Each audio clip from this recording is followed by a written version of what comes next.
Oh man, ek weet nie of jy weet nie, ek was 'n aanbiddings, 'n worship leier gewees, 'n aanbiddingsleier gewees voordat ek hiernatoe gekom het. Soos wat Jacques is en Jacques, ek honor julle, kan ons vir hulle 'n hand gee. Man, ek dink ons worship team is so special en spesifiek ons tech team ook. Is vir my so lekker as ek terugkyk en ek sien die manne worship daar agter. Dis beautiful. En ek dink ons kan hulle honor want wat hulle doen is hulle kom modelleer vir ons wat dit beteken om te aanbid. Hulle is nie 'n show nie, as jy 'n vertoning nie. As dit is wat jy dink hierdie is, jy mis die punt. Hulle is nie 'n vertoning nie. Hulle is hier as leiers om vir ons te kom wys waar ons beweeg. Die punt van 'n worship leier is eintlik om uit die pad uit te kom, om te verdwyn. En dat hulle point eintlik na die Vader toe. Hulle point eintlik na die Here toe en sê, moenie vir my luister nie, sing jou eie lied vir hom. Ek was 'n worship leier gewees, ek het vir jare aanbidding gelei in 'n kerk soos hierdie, ek was die ou voor met die gitaar gewees wat die mense lei in aanbidding. En daar's 'n paar frustrasies wat ek beleef het met aanbidding. Nie by julle nie. Julle is awesome. Julle is incredible vir ander mense. Net 'n grappie. Daar's 'n paar frustrasies wat jy beleef as 'n worship leier. Ek wil vertel van een van hulle. Ek gaan hom Oom Tini noem, net om hom te beskerm en ek gaan nie sy naam noem nie. Oom Tini het altyd so agter in die kerk gesit en ek het worship gelei. Nou as jy al my beleef het, ek is 'n bietjie van 'n bouncy ball. Ek is excited as ek musiek hoor of as ek musiek speel. Ek's lewendig en ek hou daarvan om mense saam met my in te kry om die Here te aanbid met alles wat ons het en ek spring daar rond en ek gee my alles en ek kyk so oor die mense en Oom Tini staan daar agter.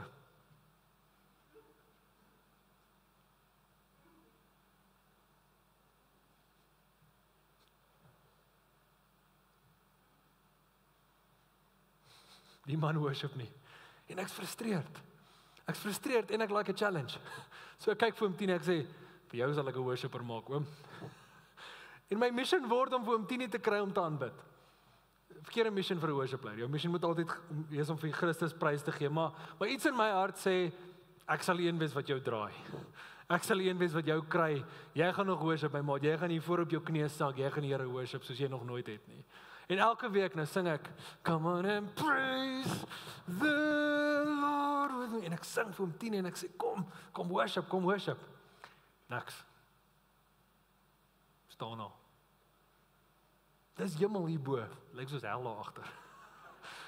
Hy geniet dit glad nie, hy's glad nie into it nie. En op 'n stadium, ek begin opgee, ek is soos, Here, ek kan nie vir Oom Tini draai nie, sorry, jy moet nou maar iets doen. En een week, toe kyk ek weer so oor die mense, en ek kyk vir Oom Tini, en Oom Tini is nie daar nie, en toe het hy 'n bietjie vorentoe geskuif. Maar hy staan nog steeds hier voor, maar hy is daarom nou vorentoe, ek sê, Jesus, kom ergens. En ons is in die worship, en ek vergeet van Oom Tini, en ek is besig om te aanbid, ons is besig om die mense te lei, en regtig 'n special tyd van aanbidding. En dis een van die skills wat ek dink 'n worship leier vinnig leer, is jy sing, maar jy bid gelyktydig. Dis so of jy praat met die mense, maar jy hoor by die Here.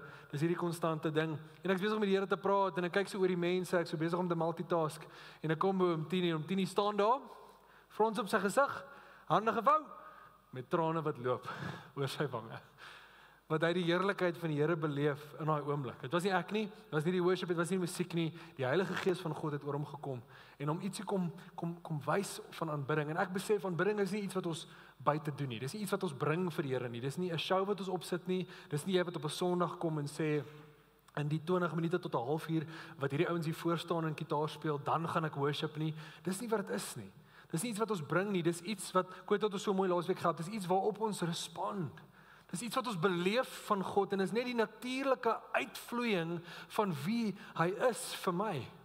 As ek waarlik die evangelie sien, as ek waarlik sien wat die Heilige Gees doen in my hart, en wat Christus gedoen het aan die kruis, en met die opstanding, dan sal ek aanbid. Dis nie iets wat ek hoef wakker te maak in myself nie.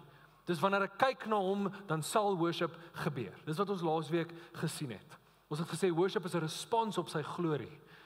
En wat ek vandag wil doen is, ek wil klein bietjie dieper sak in daai storie, en ek wil kyk na dieselfde skrif wat ons laasweek gekyk het, Openbaring 4, jy kan daar oopmaak, dis die enigste skrif vir vandag, Openbaring 4 en 5. Ons gaan net daar stil bly vandag, en ek gaan saam met jou kyk na wat is besig om te gebeur in die hemelse realiteit, op hierdie oomblik. Ek sê altyd, Openbaring is nie 'n prentjie van iets wat eendag gaan gebeur nie, dis iets wat tans besig is om te gebeur in die hemel. Spesifiek Openbaring hoofstuk 4. Praat van Johannes wat op die plek kom waar die Here hom seën met 'n hemel wat oopruk en hy kan in die venster van die hemel insien. En hy kan sien wat tans aan die gang is in die hemelse realm. Waar die Vader op die troon sit en ons hierdie engele om hom, daar's hierdie wesens om hom en hulle bring vir hom eer en lof. So kom ons lees gou saam van vers 4 af. Lees saam met my, is nie op die skerm nie, ek wil graag hê jy moet dit self lees. As jy nie 'n Bybel by jou het nie, moenie stres nie, luister lekker saam en gaan lees dit vanmiddag. Openbaring 4 vers 4. Ons is in die troonkamer van God. Dis waar Johannes homself bevind. Hy's in die gees, hy's in 'n visioen, hy sien die troonkamer van God en hierdie is wat hy sien. Vers 4. Reg rondom die troon was al 24 ander trone. En op die trone het daar 24 ouderlinge gesit. Hulle het wit klere aangehad. Dis belangrik, highlight daai. Hulle het wit klere aangehad en op hulle koppe was daar goue krone. Daar het weerligstrale, dreunings en donderslae van die troon afgekom. Vlak voor die troon, so ons is nou 'n bietjie nader aan die troon. Verbeel jouself hier voor is die troon, so daarom is daar hierdie 24 trone, klein trone met mense wat op dit sit, ouderlinge wat daarop sit met wit klere en krone. Kom bietjie nader. Naby rondom die troon, ek's in vers 6. Naby rondom die troon was daar 4 lewende wesens, vol van oë van voor en van agter. Die eerste lewende wese het soos 'n leeu gelyk, die tweede een soos 'n bul, die derde een met die gesig van 'n mens, en die vierde het gelyk soos 'n arend wat vlieg. Elkeen van die 4 wesens het 6 vlerke gehad. Dis 'n vreesaanjaende prentjie. Net gou, by the way, gaan kopie hierdie, gaan sit in ChatGPT sê vir maak vir my 'n prentjie van hierdie. Dis hy sukkel. Hy sukkel vir 'n baie vreemde prentjie om te skets. So verbeel jouself gou. Kry jouself in hierdie beeld waar jy sien wat Johannes sien. Dis 'n baie vreemde prentjie. Elkeen van die 4 lewende wesens het 6 vlerke gehad wat aan die bokant en die onderkant vol oë was. En luister hier, hulle het dag en nag sonder om te rus gesê: Heilig, heilig, heilig is die Here God, die Almagtige, hy wat was en wat is en wat kom. En hoor wat gebeur nou in hierdie troonkamer. Elke keer wanneer die lewende wesens heerlikheid en eer en dank toebring aan hom wat op die troon sit, wat tot in alle ewigheid lewe, kniel die 24 ouderlinge voor hom wat op die troon sit en aanbid hom wat tot in alle ewigheid lewe.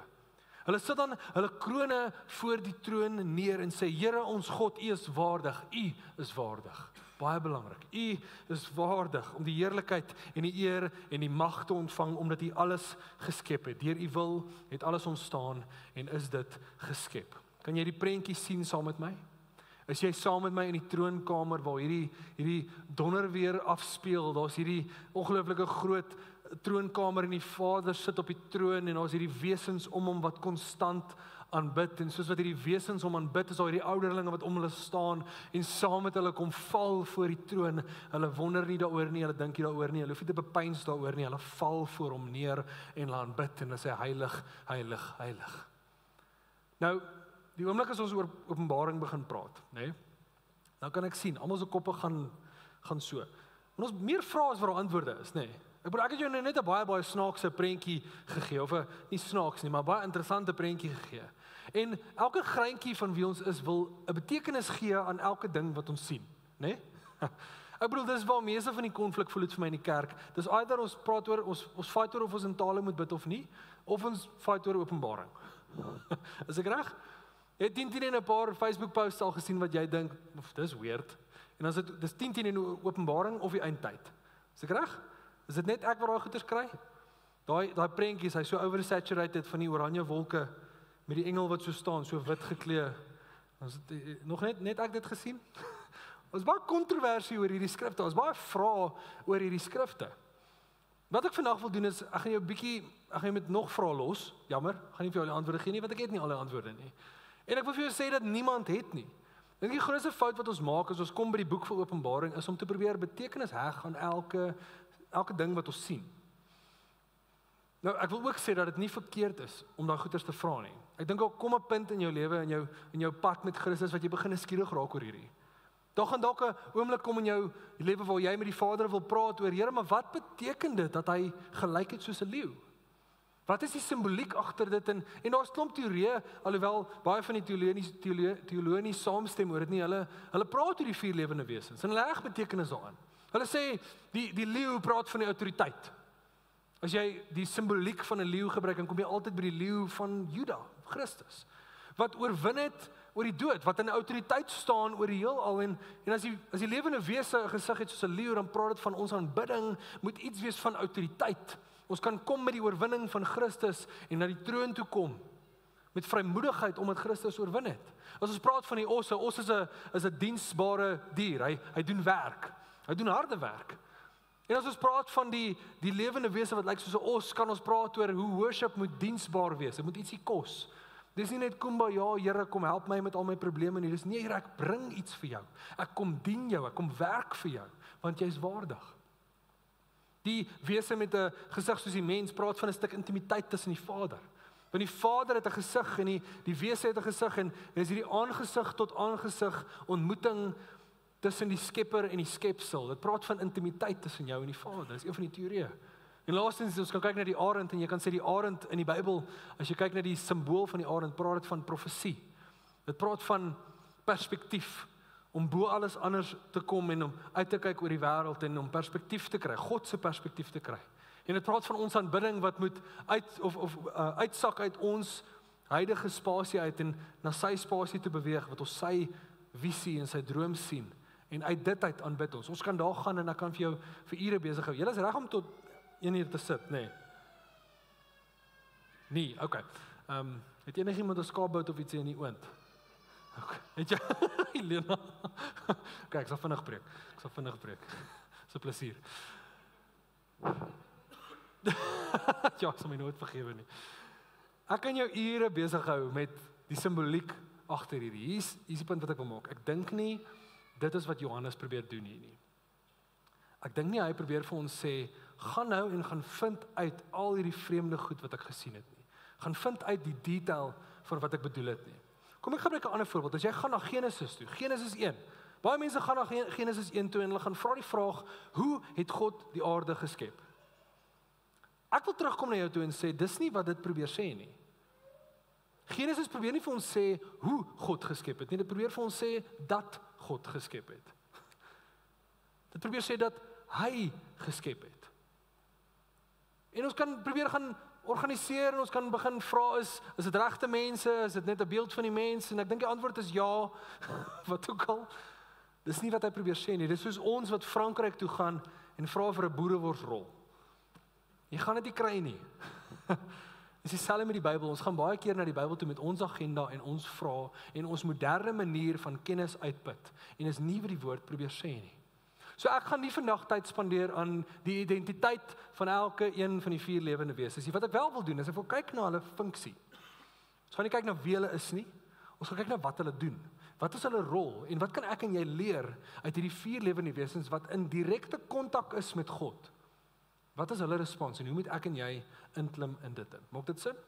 Kom ons doen dit. So ek dink hierdie skrif sê 3 goed en ek gaan jou kortliks elkeen net sê, en ek wil jou regtig vra, gaan dink hieroor, moenie my woord vat vir dit nie, gaan lees die skrif self, gaan bepeins oor hierdie, gaan dink daaroor, en kom tot jou eie konklusie. Hierdie is my thinking, en ek dink ek hoop dit bless jou vanoggend. Eerstens, ek dink hierdie skrif, kom highlight, nou ek hou van stationery, enigiemand? Ek hou van 'n goeie highlighter, en as jy van my boeke lees, jy gaan sukkel, want hy's vol notas. En as jy my Bybel lees, gaan jy sukkel want hy's vol notas. En dan hier en daar is al 'n helder geel. Iets ge-highlight. Wat is daai? Dis die belangrikste deel van die bladsy, nê. Nee. Die deel wat ek in geel highlight is die belangrikste deel van die bladsy. Dis die belangrikste stuk content wat die skrywer neergesit het wat met my geresoneer het. Wat ek dink die engele hier kom doen is hulle kom highlight die feit dat God beter is as wat ek en jy hieronder het. Ook verduidelik. Lees gou saam met my vers 8. Vers 8 sê die volgende. Elkeen van die 4 lewende wesens het 6 vlerke gehad, wat aan die bokant en die onderkant vol oë was. Hulle dag en nag sonder om te rus gesê, heilig, heilig, heilig is Here God die Almagtige, hy wat is en wat was en wat kom. Ek het nou vergeet om vir julle een quote te lees wat ek dink so briljant is. Hoor gou hierdie, dankie Willem, ek het jou. Craig S. Keener sê die volgende, the climax of the presentation of the 4 living creatures is not their own splendor, but their message. These beings, glorious beyond human conception, serve no other function than to extol the character of God by singing, holy, holy, holy. Net 'n stuk motivation. So, kom ons kom terug. Hy praat in vers 8 oor hierdie wesens wat vlerke het en op die vlerke is daar oë reg rondom hulle. Hulle sien in alle rigtings. Sekere teoloë sê dat dis hoekom hulle sê heilig, heilig, heilig, want hulle kyk heilig, heilig, heilig. Oral waar hulle kyk, sien hulle die heerlikheid van God. Ander teoloë sê dat hierdie ouens staan op die 4 windhoeke of die 4 hoeke van die wêreld en hulle kyk uit en in. Dis 'n metafoor van hierdie ouens het 'n persepsie van die heelal. Hulle staan om die troon, maar hulle is bewus van alles wat aangaan op die aarde. So hulle sien alles wat ek en jy doen. Die engele kyk na die mensdom, hulle sien elke goeie ding wat ek en jy gedoen het, elke besigheidsding wat ek en jy regkry, elke boustruktuur wat ons bou wat awesome is. So hulle sien die Burj Khalifa, hulle sien AI, hulle sien al hierdie goeders wat die mens uitkom, die boeke wat ons skryf, die kennis wat ons dra, die goed wat ons uitvind. En hulle is net nie impressed nie. Alles wat ons doen, die volheid van wat die mensdom kan regkry is nie genoeg om hulle aandag weg van die Vader af te draai na ons toe nie. Hulle is net nie impressed nie. Hulle kom highlight dat in kontras tot God is ons eintlik maar net niks. Is die mensdom en die volheid van die mensdom se heerlikheid kom nie naby aan die Vader se heerlikheid nie. Dis soos 'n kers wat teen die son staan. Jy kan hulle nie eers bymekaar sit nie. Dis die eerste ding wat hulle hier kom doen is hulle kom highlight God se, kan ek sê, sy sentraliteit. Die feit dat hy voor alles is en beter as alles is. Dis die eerste ding wat hulle kom doen. Die tweede ding is ek dink hulle kom wys vir ons dat God in mag staan ten spyte van hoe dit lyk hieronder. Ten spyte van waardeur ek en jy gaan, is God nog steeds op die troon. Nou, as ons bietjie na die agtergrond van die Openbaringsbrief kyk. Johannes skryf hierdie, hy het die visioen en hy skryf hierdie brief aan 'n klomp kerke en hy stuur hierdie brief uit vir die kerke. En dit word gelees in die kerke, dit word versprei.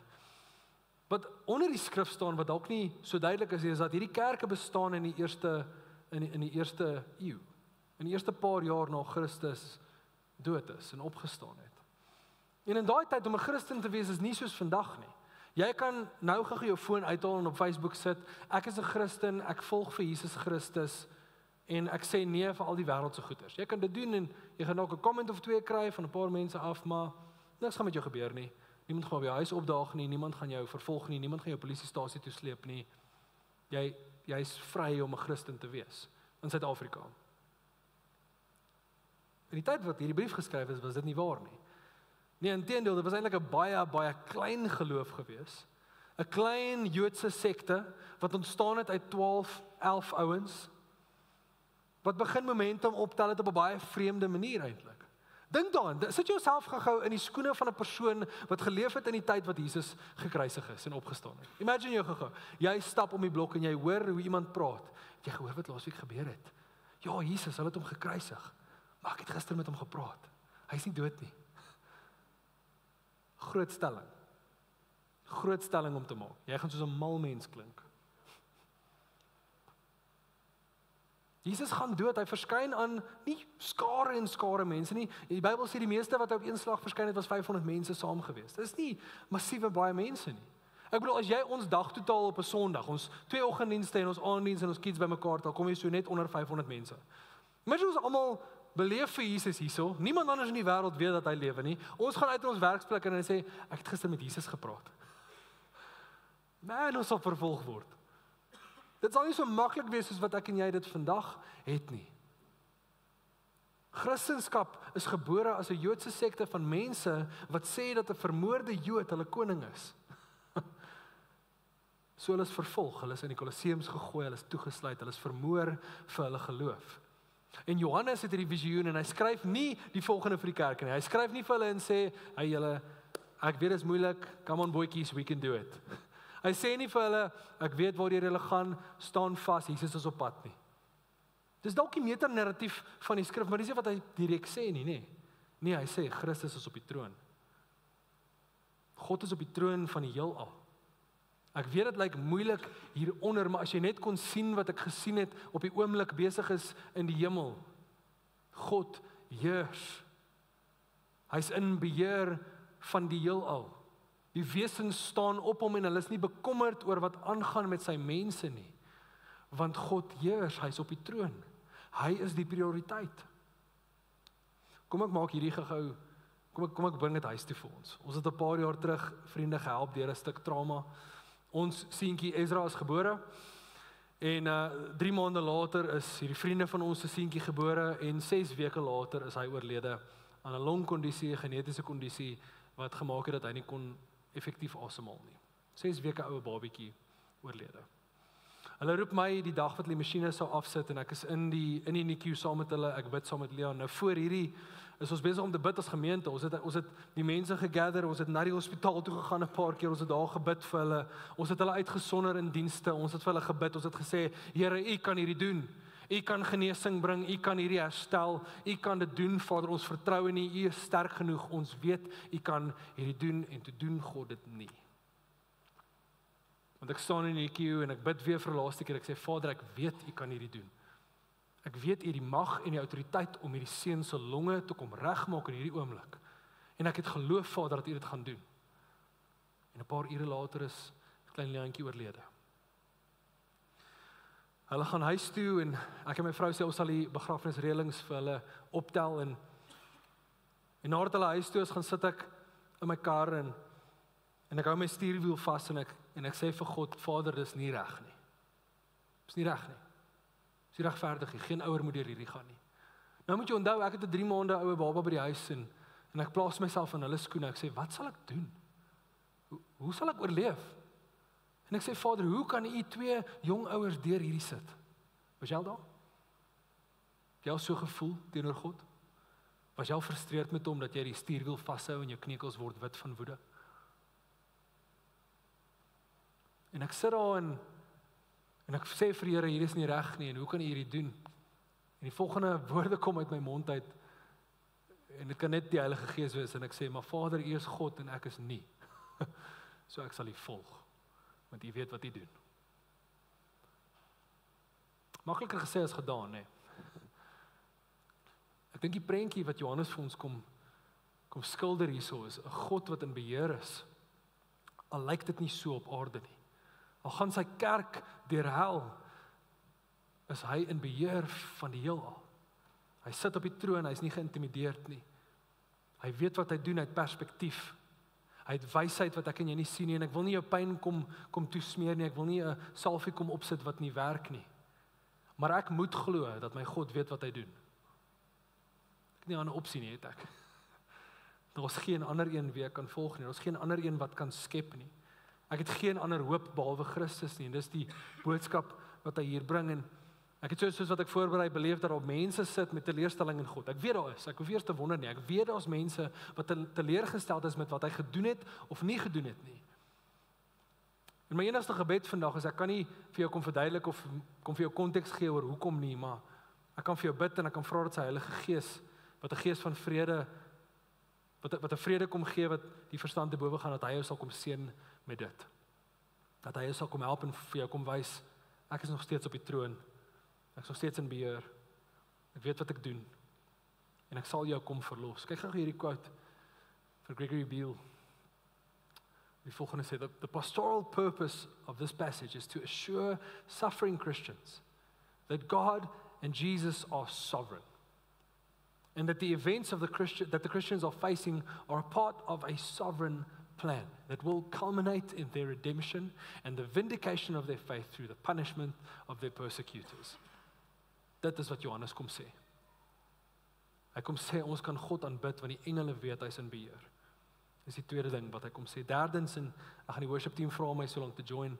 Ons gaan in 'n oomblik lekker prakties vir jou kans gee om op te tree of om te respond tot hierdie boodskap. Die derde ding wat Johannes kom sê in hierdie brief of in hierdie gedeelte is, hy kom roep die kerk eintlik tot aanbidding. Dis eintlik Johannes se boodskap nie, dis net die boodskap wat die Here kom neersit hier. Kom ek ver weer die prentjie vir jou. Daar's 'n troon in die middel. Om die troon is al 4 baie vreemde lewende wesens wat bewus is van die totaliteit van die skepping. En om hulle is al hierdie 24 trone met mense wat met wit klere en krones daarop sit. Hier's wat gebeur. Die Vader sit daar. Die wesens staan op en val voor hom neer en aanbid hom. En dan kom die ouderlinge en val ook om hom neer. Nou, weer eens ek jou lank besig hou met hierdie, en as jy my notas soek oor hoe ek hier uitgekom het, asseblief, ek sal dit met die grootste liefde vir jou stuur. Maar meeste teoloë stem saam dat die 24 ouderlinge wat om die troon kom, om die troon staan, is 'n verspieëling van die geredde mense van God. As ek Engels kan gebruik, the redeemed people of God. Dis die kerk. Dis ek en jy. Dis almal wat Christus aangeneem het en almal wie Christus vrygestel het van die dood. Hy maak ons skoon, hy gee vir ons wit klere, hy laat ons heers op hierdie aarde, hy gee vir ons krone. Dis die kerk wat om die 4 lewende wesens staan, en as hulle kyk na die 4 lewende wesens wat die Vader aanbid, dan kom val hulle voor die koning. Weet as hulle dink nie daaroor nie, hulle redeneer nie daaroor nie, dis 'n respons tot majesteit. Dis 'n respons tot wie hy is. Hulle kom val voor hom. Nie net val hulle nie, hulle kom haal hulle krone af. Dit wat vir hulle belangrik en waardevol is, en kom plaas dit voor die troon en sê, U is waardig. Nie ek nie. U is waardig om alle lof te ontvang. Die boodskap van Openbaring 4 is dat soos wat die lewende wesens God prys, word ons ingenooi as kerk om hulle te kom staan en om saam te aanbid, om te kom join in die lied wat hulle klaar besig is om te sing. En dan gebeur ietsie fascinerend. Want ons sien op hierdie stadium die Vader op die troon sit, die koning sit op die troon, en dan verskyn daar nog 'n karakter. En ek wil jou vra om te staan, net as 'n teken van eer, want ek wil vir jou Openbaring 5 in sy totaliteit lees, en ek wil die Here vra dat sy woord met jou sal praat, want ek kan nie hierdie kommunikeer nie, ek kan nie vir jou konteks gee of 'n rede gee om te aanbid nie, net hy kan dit doen, en soos wat ek voorberei het en deur die volgende gedeelte van Openbaring werk, kom staan daar iets in my hart op. 'n Vlam begin brand in my en ek besef ek wil aanbid. Daar's 'n kapasiteit, soos wat ek begin het vandag, daar's 'n kapasiteit in my wat gerek word om meer eer aan hom te bring, om op 'n groter, meer duur manier vir hom te kom prys. So ek wil hierdie skrif lees en ek wil jou innooi om saam met die engele, saam met die ouderlinge in die hemel te kom aanbid. En dan gaan ons die worship team vra om ons te lei. Moenie na hulle kyk nie. Moenie sing wat hulle sing nie. Sing die lied wat op jou hart is. Jock kan nie vir jou worship nie. Kan ek dit sê? Jock kan nie vir jou sing nie. Daar's 'n sang, daar's 'n stem wat die Here vir jou gegee het wat hy wil hoor. En hy vind genot in jou. Openbaring 5. In die regterhand van hom wat op die troon sit, het ek 'n boekrol gesien. Net konteks, hierdie boekrol is voor en agter vol. En as jy gaan verder lees, gaan jy uitvind dat hierdie boekrol is God se plan, sy ewigheidsplan met die aarde. Dis wat gaan kom. Dis sy bloudruk, sy gameplan vir wat gaan kom volgende. En soos wat hierdie karakter opkom en die seels begin oopmaak, hierdie 7 seels begin al goeders afspeel op die aarde. God se plan kom in aksie. Dis wat hierdie boekrol is. In die regterhand van hom wat op die troon sit, het ek 'n boekrol gesien, wat aan die voor en aan die agterkant vol geskrywe is, en wat met 7 seels goed verseël is. Toe het ek 'n sterk engel gesien wat met 'n harde stem uitroep, wie is waardig om die boek oop te maak en die seels daarvan te breek? Maar niemand in die hemel of op die aarde of onder die aarde was in staat om die boek oop te maak nie. En ek het baie gehuil omdat daar niemand gekry is wat waardig is om die boek oop te maak en daarin te kyk nie. Toe sê een van die ouderlinge vir my, ek love dit, nie een van die engele nie, toe sê een van die ouderlinge vir my, moenie huil nie. Kyk, die leeu wat uit die stam van Juda, die afstammeling van Dawid, het die oorwinning behaal en hy kan die boek met die 7 seels oopmaak. Toe het ek voor die troon wat omring is deur die 4 lewende wesens, tussen die troon en die ouderlinge, 'n lam sien staan. Die een wat geslag is. Hy het 7 horings en 7 oë gehad. Die 7 oë is die 7 geeste van God wat oor die hele aarde gestuur is. Hy het toe gegaan en die boek ontvang uit die regterhand van hom wat op die troon sit. Net toe die lam die boek neem, het die 4 lewende wesens en die 24 ouderlinge voor hom gekniel. Elkeen van hulle het 'n siter gehad en 'n goue bak vol wierook, die gebede van die gelowiges.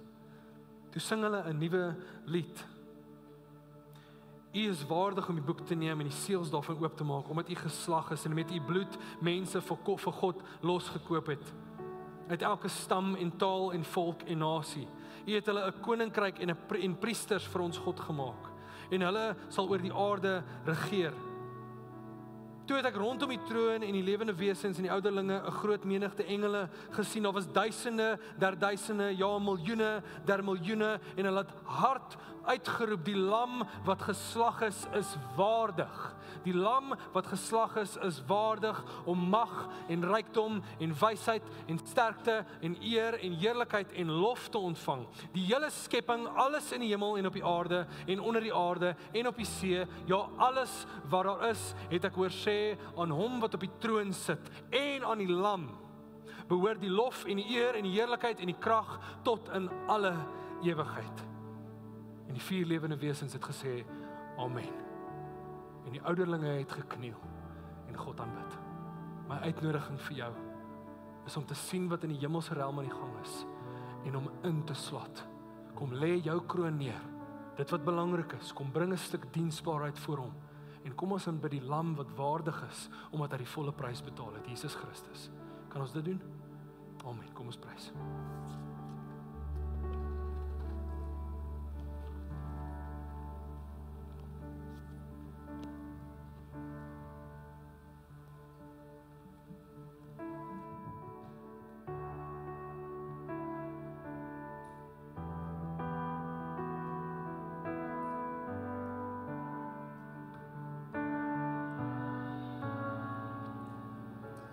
Blessed are those who run to him, who place their hope and confidence in Jesus.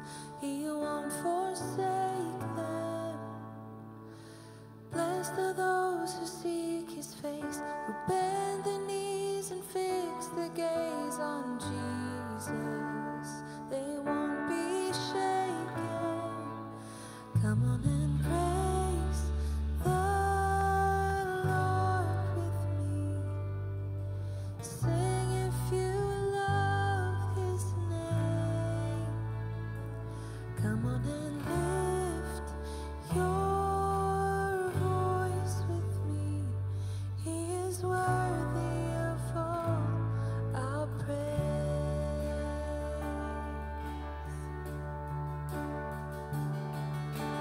Blessed are those who walk with him, whose hearts are set on pilgrimage with Jesus. They'll see his glory. Blessed are those who die to live, whose joy it is to give it all for Jesus and for him only. Oh Jesus, all for your glory. Come on and praise the Lord with me. Sing if you love his name. Come on and lift your voice with me. He is worthy of all our praise. Come on and bring your offering. Sing if you've known his grace. Come on and lift up your holiness. He is worthy of all our praise.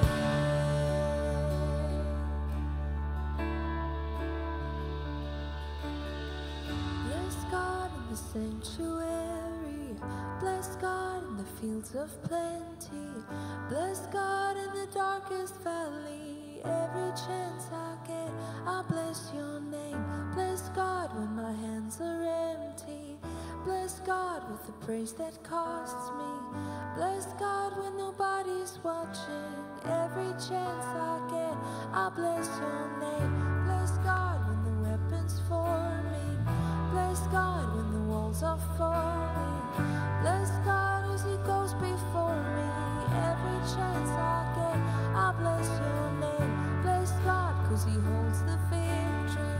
Bless God, 'cause he's always with me. Bless God, for he's always worthy. Every chance I get, I bless your name. Bless God in the sanctuary. Bless God in the fields of plenty.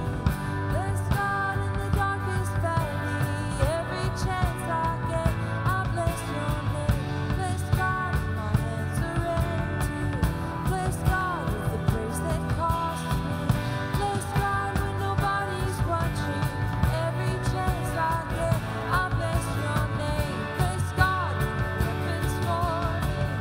Bless God when the walls are falling. Bless God 'cause he goes before me.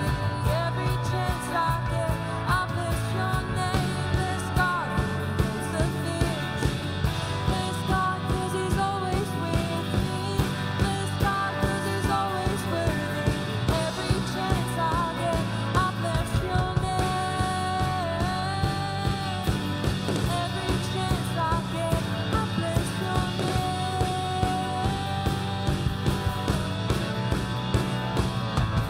Come on and praise the Lord with me. Sing 'cause you love his name.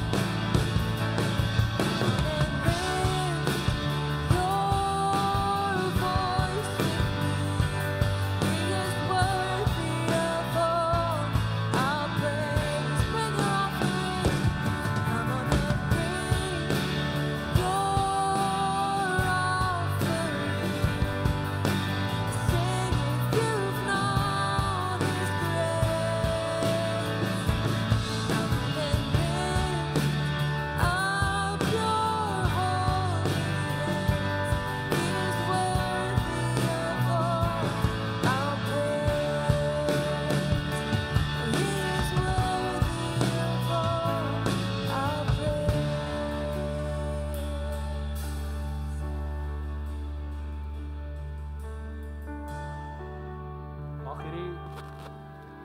Mag hierdie vir jou 'n amper sê 'n springboard wees in jou week in.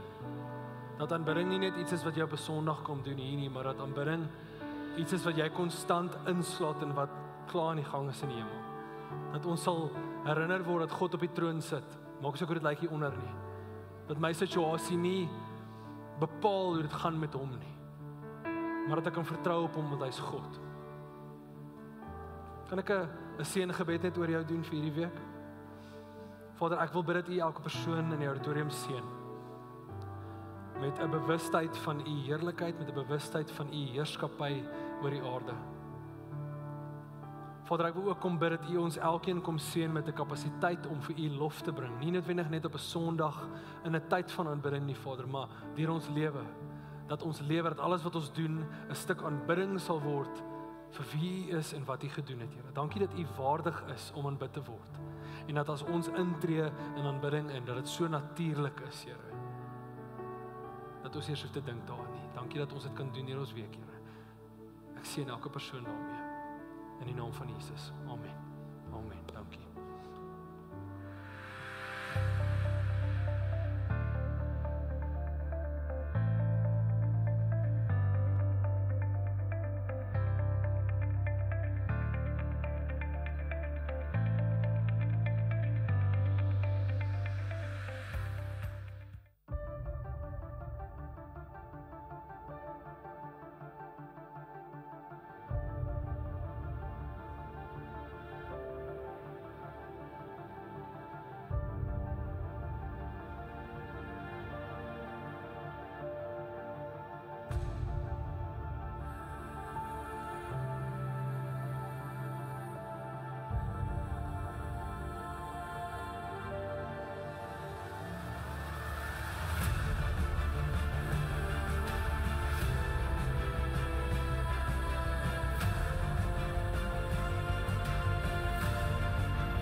Ons gaan nou braai.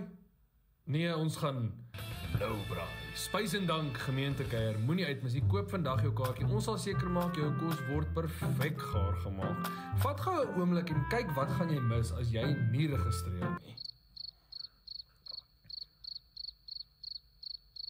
Lekker, man. Kyk, ek dink dit is simpel as jy nie registreer nie, want wat jy mis is eintlik ongelooflik. Jy kan hierdie eet, jy kan hierdie eet. Jy kan eintlik 2 stukkies kry as jy regtig wil. Daar's 'n stukkie hier vir jou en 'n stukkie hier vir jou. Nou ja, sien jou die 23ste November. Lekker eet.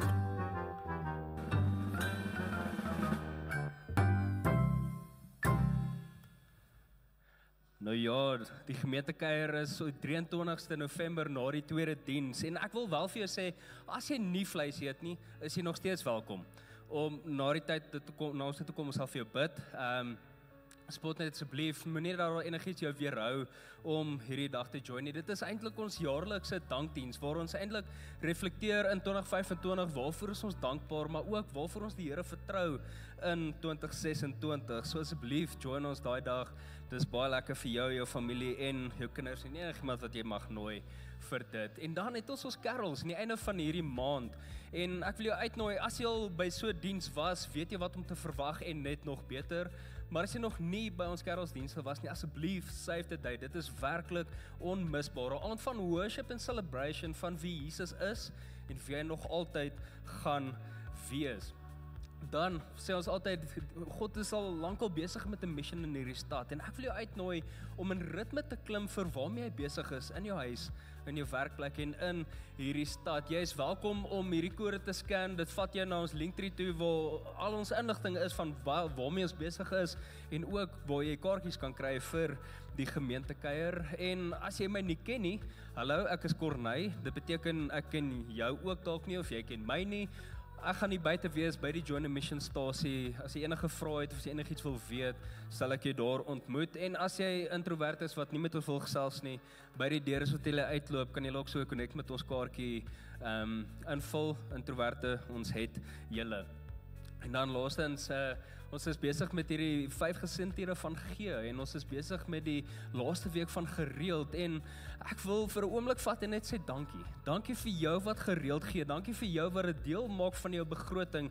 Dit is so ongelooflik om terug te kyk in hierdie jaar van dit wat die Here kom doen het en waarmee hy nog steeds besig is in hierdie kampus, in hierdie koninkryk en dit wat ons doen in die volgende generasie, deur skole ensovoorts. En ek wil jou uitnooi as jy nog nie deel is van hierdie spasie om so te gee in daai hoedanigheid nie, om dit deel te maak van jou begroting, om te sê, Here, maar U is groter as dit wat ek aan vashou. Op julle stoele is daar so 'n koevert, julle is welkom om kontant daar te sit en in die oranje boksies te sit soos wat julle uitbeweeg. Andersins daar is ook elektroniese maniere om te gee en daar heel agter in die kerk en bo is daar ook maniere waar jy kan tap. Ons maak dit so maklik as moontlik. Dan, ons is baie lief vir gebed, ons is baie passievol as dit kom by gebed, veral vir jou. As jy op 'n plek is in jou lewe waar jy gebed nodig het in jou seisoen, of as iets wat Kobus kom neersit het wat jou challenge, hierso voor na die diens is 'n span wat graag in gebed wil tree saam met jou. En daar links agter wil ek julle ook herinner het ons gebedsmuur. Jy kan 2 maniere daar reageer. Eerstens dit waarvoor jy wil gebed nodig het om neer te skryf en dan tweedens ook om te sê, ja, maar dankie, dit is wat die Here kom beantwoord het in my gebedslewe. Dan soos wat die diens eindig kerk nie, want onthou, jy's die kerk, dis nou ongelooflik lekker koffie buite, lekker eet goed. So kom ons celebrate community en celebrate mekaar. Geseënde dag, sien julle nou.